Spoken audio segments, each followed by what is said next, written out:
frappe comme hier, à part rien faire et brasser de l'air, quitte à me sentir inutile, je reste au lit.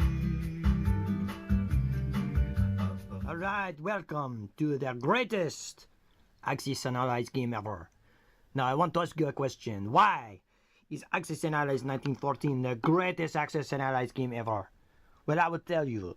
It is because it has the French. That's right, this game has the French.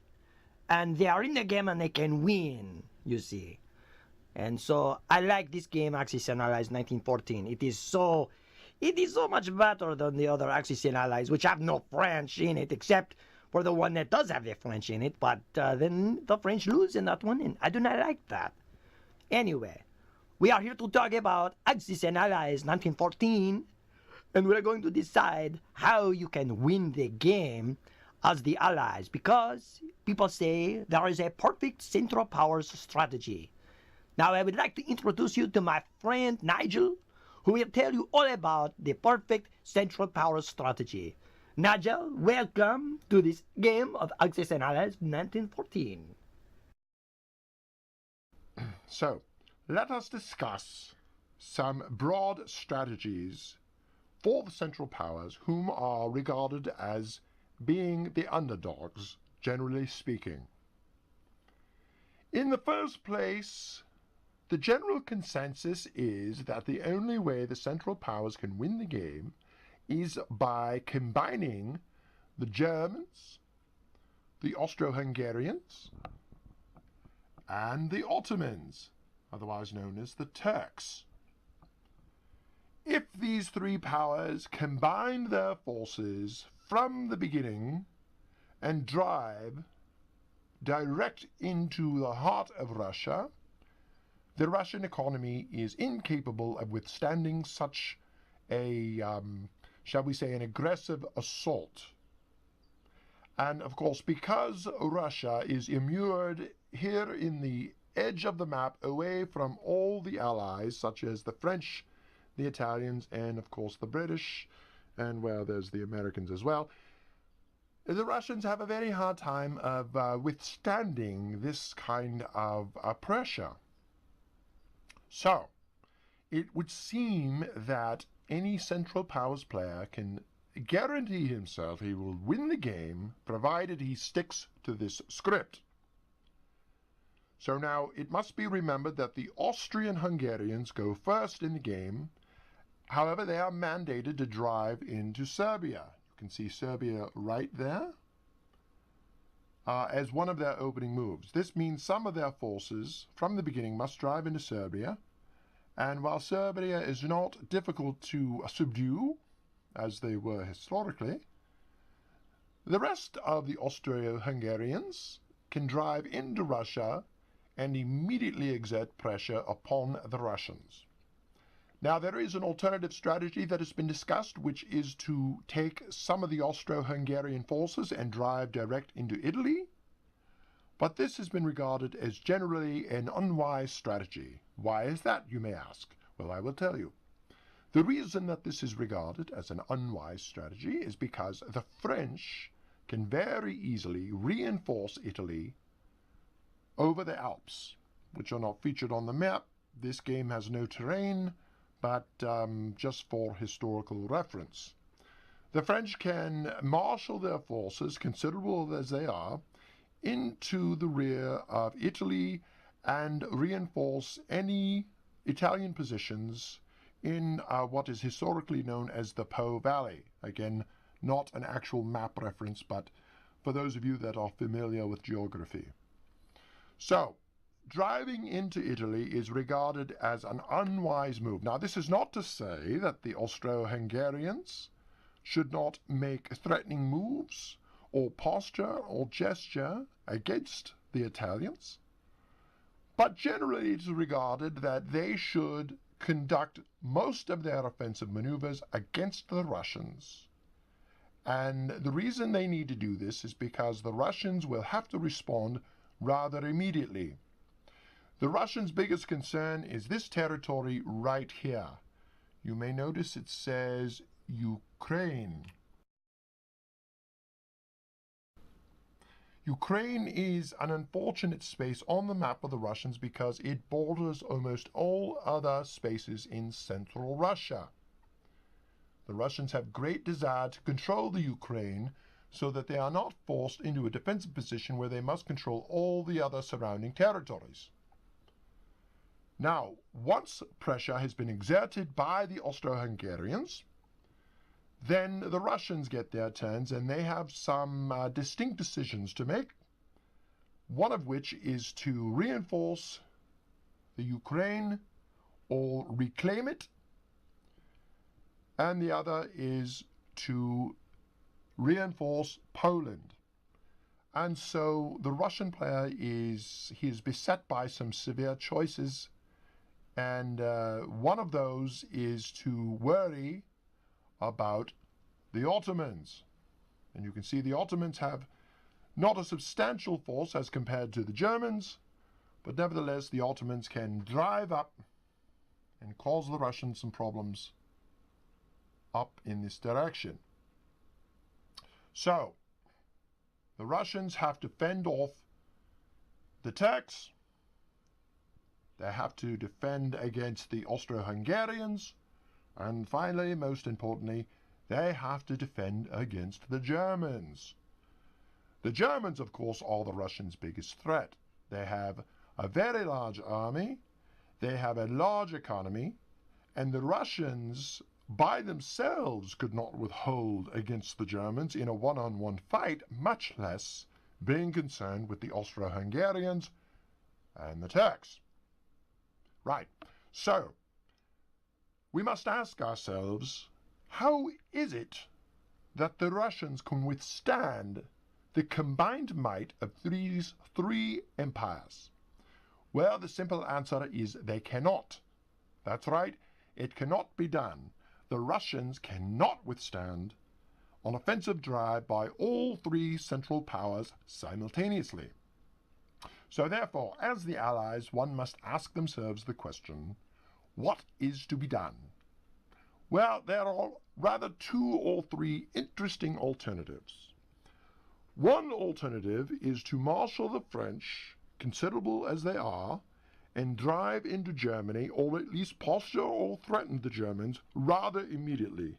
This will force the Germans to divert some of their sizable army to defend against the French. The English, as well, is confronted with the decision. However, the consensus seems to be that it is not a matter of driving, as the French do, against German positions. The English, for example, cannot hope to mount any kind of a sizable amphibious invasion of the coastline. The Germans can put far more troops against such an invasion than the British can bring over by transport. However, the British can reinforce India, which they should do, and as soon as they are able, the British should take their forces, load them up on whatever transports survive or they can build, and perhaps bring them around and reinforce Russia by way of what is colloquially known as the Murmansk route.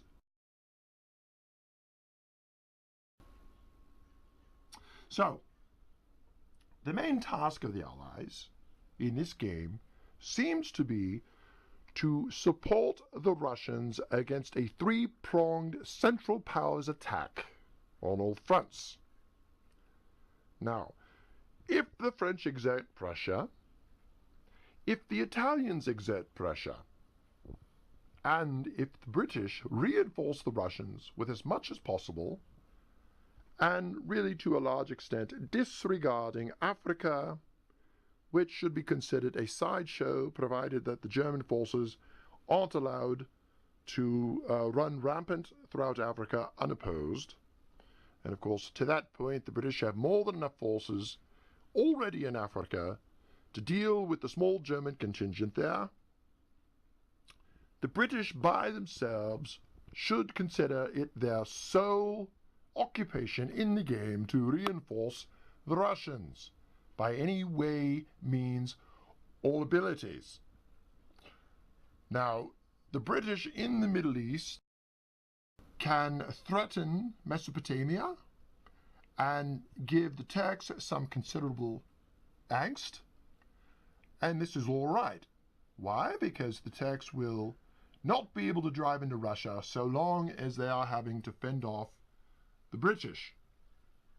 The British can drive from India, the British can drive from Egypt, and they even have some small naval contingents in the area that they can bring around and threaten the flank of the Ottoman Empire, or threaten the Austro-Hungarians to some small extent, etc., etc., etc.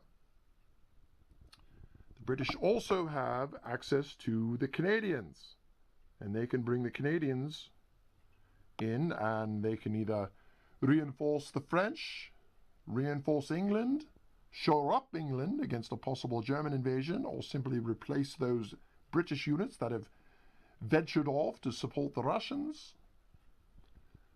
Or they can be brought around by some long, circuitous route into the Middle East to threaten the Ottomans.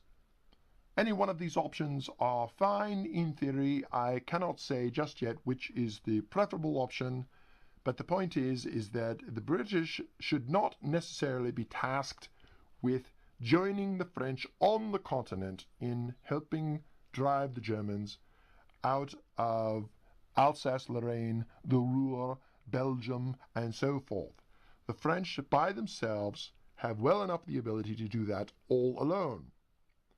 Now, if the Germans are driving into France and making some headway and reinforcing the front line rather severely, then perhaps it will be required of the British to reinforce the French and land on the continent and push the Germans back, or at least hold them at bay. However, for every German unit, for every German aircraft, for every German artillery, for every German tank that is being sortied against the French, is one less such unit that's being sortied against the Russians.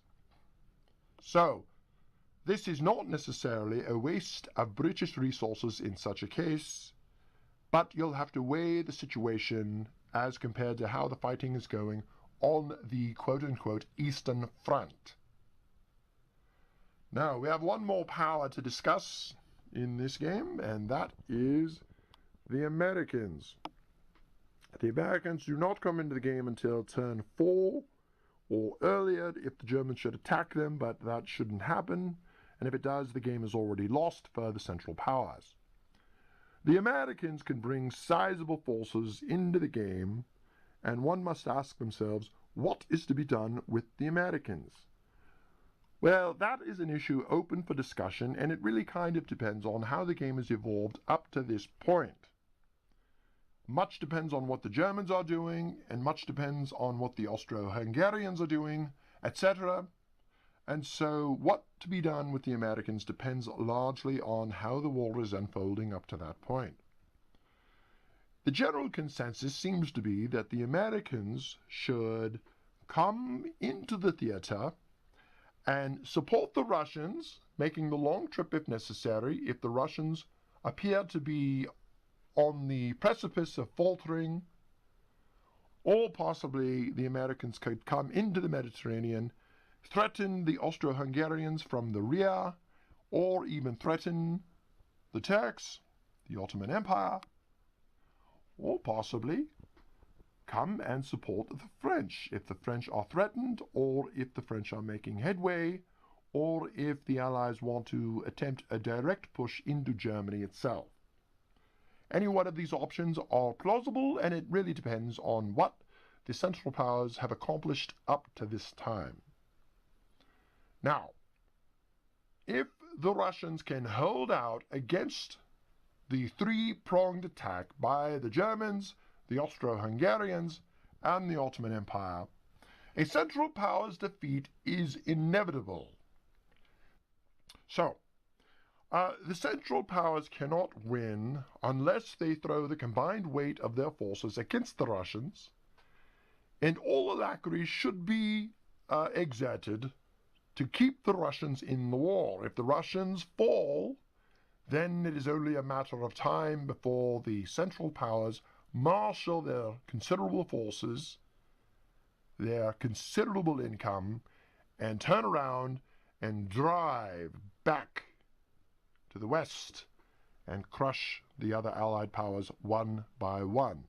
Of course, if not playing with the Russian Revolution rule and Moscow has been taken, that will constitute one of the two capitals that the Central Powers must capture to win the game. Now, Paris is much more difficult to conquer than Rome. In the first place, the French have a considerable income as compared to the Italians, and Rome is simply closer to the front. And also the Central Powers, assuming they've acquired enough money by this time in the war, can build a navy and can sortie directly across the Adriatic Sea, which you can see right there. So, if the Russians have fallen, the Central Powers are almost assured a victory unless the Allies have made considerable gains in terms of invading Germany or Austro-Hungary and threatening the capital of Vienna or Berlin.